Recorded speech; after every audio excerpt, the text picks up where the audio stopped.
कई बार देखती हूँ हमारे जो मेन मीडिया है या न्यूज़पेपर हैं वो राजनीति के अलावे भारत की उपलब्धियों पर या डीआरडीओ ने कुछ खास हासिल किया है उस पर चर्चा ही नहीं करते। अभी डीआरडीओ ने कुछ ऐसा बना लिया है जिसे भारत के दोस्तों ने भी देने से इनकार किया, लेकिन इसकी चर्चा आप मेन मीडिया में नहीं देखेंगे। डीआरडीओ ने उस खास चीज को हासिल कर लिया है जिसमें मात्र 5 देश ही हैं और ये युद्ध के तरीकों को बदल देगा। कोई मिसाइल नहीं है ये, बल्कि एक बेहद खास टेक्नोलॉजी है। कहते हैं ना, आपदा में अवसर। भारत ने कुछ वैसा ही किया है। एक ऐसी खास चीज जिसे फ्रांस ने देने से मना कर दिया भारत को, रूस ने भी हिचकिचाहट दिखाकर मना कर दिया और भारत चाइना से ले नहीं सकता था। भारत ने इन 3 देशों से मांगा, अमेरिका से भी मांगा, लेकिन भारत को हासिल नहीं हुआ। तब जाकर भारत खुद ही लग गया और आज डीआरडीओ ने सारे देशों को चौंका दिया है। जानेंगे भारत ने ऐसा क्या बना लिया है कि भारत अमेरिका, चीन, रूस, फ्रांस, जर्मनी, जापान, दक्षिण कोरिया जैसे देश में शामिल हो गया है। डीआरडीओ का ये बड़ा मास्टर स्ट्रोक है। खैर, बहुत सारी चीजें इस वक्त चल रही है फ्रांस, रूस के साथ, लेकिन भारत का ये कारनामा दोनों को ये सबक दे रहा है कि भारत को ना करने का मतलब ये है कि भारत उसे हर हाल में हासिल कर लेगा। बहुत सारी चीजें इस वक्त चल रही है, हमेशा की तरह जानने को मिलेगा बहुत कुछ। अभी आपने देखा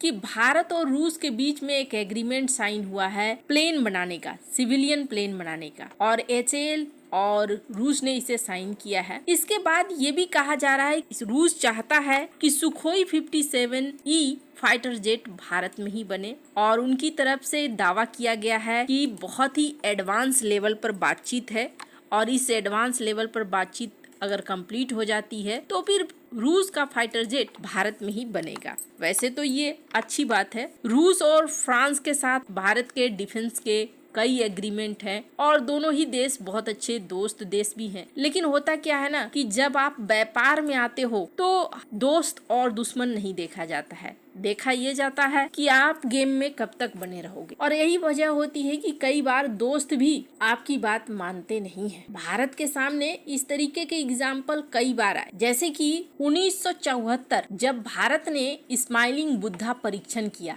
परमाणु परीक्षण, उसके बाद अमेरिका और यूरोप ने प्रतिबंध लगा दिया। टेक्नोलॉजी, सामान कुछ नहीं मिलने लगा। तब भाभा एटॉमिक रिसर्च सेंटर के वैज्ञानिकों ने गुप्त रूप से काम किया और पुरानी टेक्नोलॉजी से कई नई टेक्नोलॉजी बनाई। सिर्फ ये एक एग्जाम्पल नहीं है, बल्कि 1990 का दशक सुपर कंप्यूटर देने से अमेरिका ने इनकार कर दिया और भारत को मौसम का पूर्वानुमान लगाने के लिए और परमाणु सिमुलेशन के लिए अमेरिका से क्रेज सुपर कंप्यूटर चाहिए, लेकिन अमेरिका ने प्रतिबंध लगाकर मना कर दिया। तब भारत के सीडेक के वैज्ञानिकों ने खुद ही सुपर कंप्यूटर बनाया और 1991 में परम 8000 लॉन्च किया, भारत का पहला स्वदेशी सुपर कंप्यूटर। आज भारत के पास परम सीरीज के कई सुपर कंप्यूटर हैं और हम दुनिया के टॉप सुपर कंप्यूटिंग देशों में से एक हैं। ये इनकार जिसने भारत को कंप्यूटिंग में आत्मनिर्भर बनाया। और ऐसा ही हमें देखने को मिला था 1970 से 1980 के दशक में, जब भारत को एडवांस मिसाइल टेक्नोलॉजी नहीं मिल रही थी। मिसाइल टेक्नोलॉजी कंट्रोल रिजीम के कारण अमेरिका, यूरोप और कई देशों ने भारत की कोई मदद नहीं की थी। 1998 के पोखरण परमाणु परीक्षणों के बाद तो प्रतिबंध और भी कड़े हो गए। तब वैज्ञानिकों ने क्या किया, doctor APJ Abdul Kalam missile man of India के नेतृत्व में डीआरडीओ ने IGMDP शुरू किया। इसमें पृथ्वी, अग्नि, आकाश, त्रिशूल, नाग मिसाइलें विकसित की गई। कई शुरुआती परीक्षण फेल हो गए, जैसे अग्नि 1, अग्नि 3 के कुछ लॉन्च असफल रहे, लेकिन टीम ने हार नहीं मानी। कलाम साहब ने उस समय कहा था, असफलता से सीखो, टीम को दोष मत दो। भारत आज अग्नि 5 जैसे ICBM को बना सकता है। ये घटना दिखाती है कि विदेशी इनकार ने भारत को स्वदेशी मिसाइल पावर बना दिया। और ऐसा ही चंद्रयान 2,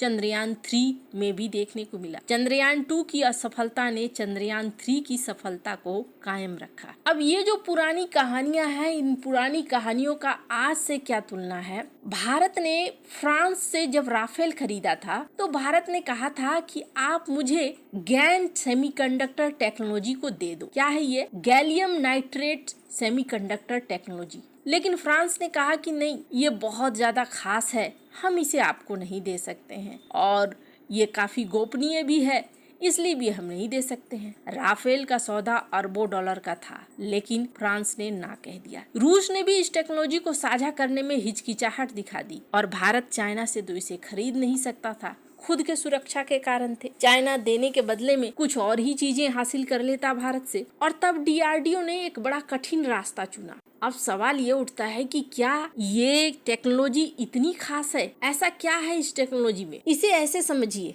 कि आपके मोबाइल या लैपटॉप या किसी बड़े रडार मिसाइल में बिजली को कंट्रोल करने के लिए छोटे छोटे स्विच लगे होते हैं। ये स्विच ज्यादातर सिलिकॉन नाम की पुरानी चीज से बनते हैं। सिलिकॉन अच्छा है, लेकिन अब उसकी सीमाएं आ गई है, वो अब लिमिटेड हो गया है। वो ज्यादा गर्म हो जाता है, ज्यादा बिजली खींचता है, बहुत तेजी से काम नहीं कर पाता है। अब उसकी जगह पर एक बेहद खास मटेरियल आ गया है, वो है गैलियम नाइट्रेट। गैलियम नाइट्रेट ये गैलियम और नाइट्रोजन से मिलकर बना एक क्रिस्टल जैसी चीज है। ये बेहद खास है। क्यों खास है? जैसे कोई मजबूत खिलाड़ी भारी वजन आसानी से उठा ले, वैसे ही ये टेक्नोलॉजी बहुत ज्यादा वोल्टेज और पावर को बिना खराब हुए हैंडल कर लेता है। वैसे ही ये टेक्नोलॉजी बहुत ज्यादा वोल्टेज और पावर को बिना खराब हुए हैंडल कर लेता है। सिलिकॉन से 10 से 100 गुना तेज स्विचिंग यानी ऑन ऑफ हो सकता है। मतलब बिजली का कंट्रोल बहुत तेजी से होता है और कम गर्मी पैदा होता है,